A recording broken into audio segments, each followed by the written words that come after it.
Number, protect us here, what we are doing. Not even the courts of law have jurisdiction over what we are doing here. Yeah. So those who are saying what we are doing is illegal, the argument is destitute of merit at law, and therefore I urge them to vacate the same. These are not jokes. Yeah. We have a country to lead. We have a country to hand over to the next generation. Today, all of us are called to duty. Duty to do what is right for this country. Madam Speaker, Article 76 of our Republican Constitution vests exclusive cognizance, that is to say, exclusive legislative jurisdiction and province to this House to make laws, nobody else. And democracy is run on the basis of those who are elected to make laws. That's all. Article 79, Madam Speaker, vests authority in this House to amend the Constitution.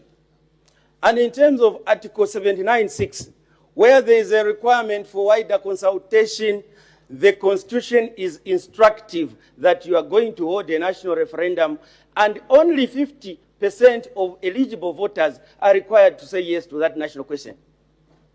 So those who are talking about consultation, the law is clear. When you are amending the Bill of Rights, you have to consult 50%. The rest of the articles of the Constitution, Madam Speaker, can be amended in terms of Article 79 by this House. And I want to remind colleagues out there, those who have had the opportunity to know that, to study law, that do not mislead the nation.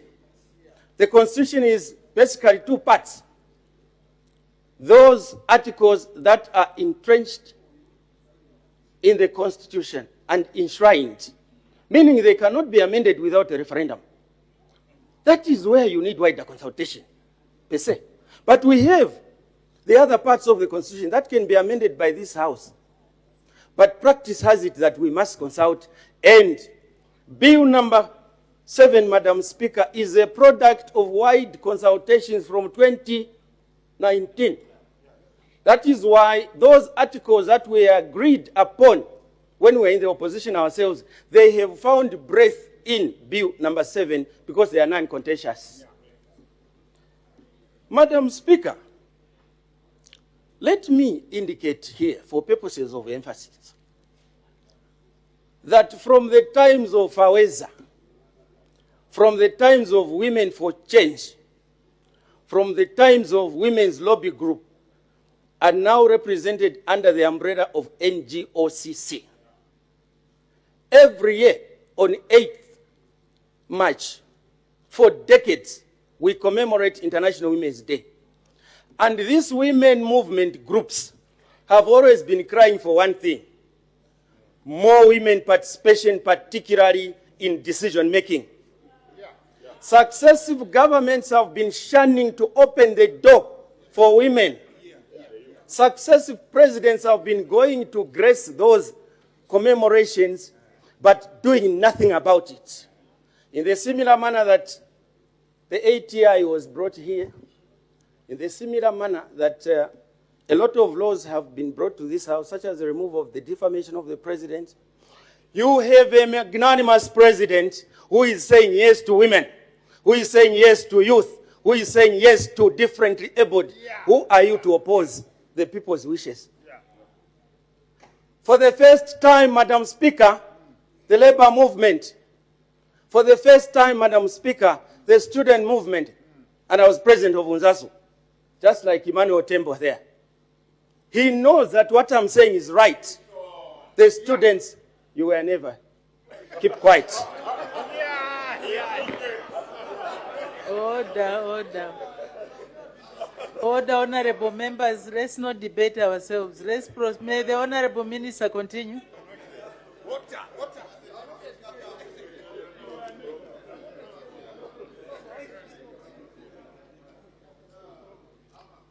Madam Speaker, the labor movement, the student movement, the Federation of the Differently Abled came to make a passionate appeal to your members in the select committee that this particular bill must pass.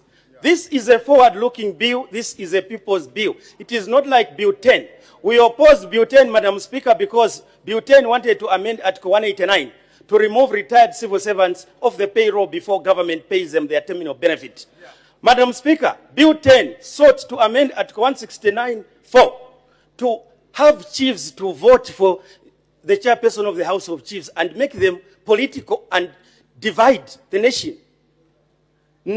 Madam Speaker, Bill number 10 sought to amend Article 63(2) to remove this House's authority to ratify contracts and loans that government contracts on behalf of the people of Zambia.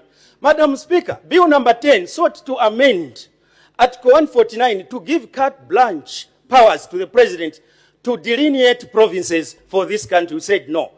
They wanted to amend Article 101 to provide for coalition government. We said it's unstable. They wanted to amend Article 123(6) to abolish industrial relations court. We said this is a specialized court which must dispose of people's grievances, the civil servants, the workers. They wanted to amend Article 252 to remove the security of tenure of the Auditor General. We said no. They wanted to amend Article 262 to introduce a legally disqualified person so that President HH would have not been president today. Let's stop cheating people.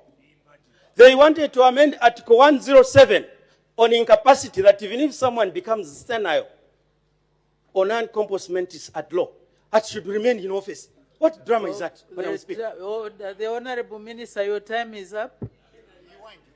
Let me conclude, Madam Speaker, that they wanted to amend Article 103 to include that a president-elect can be disqualified to recontest in a proceeding second round election. Who does that?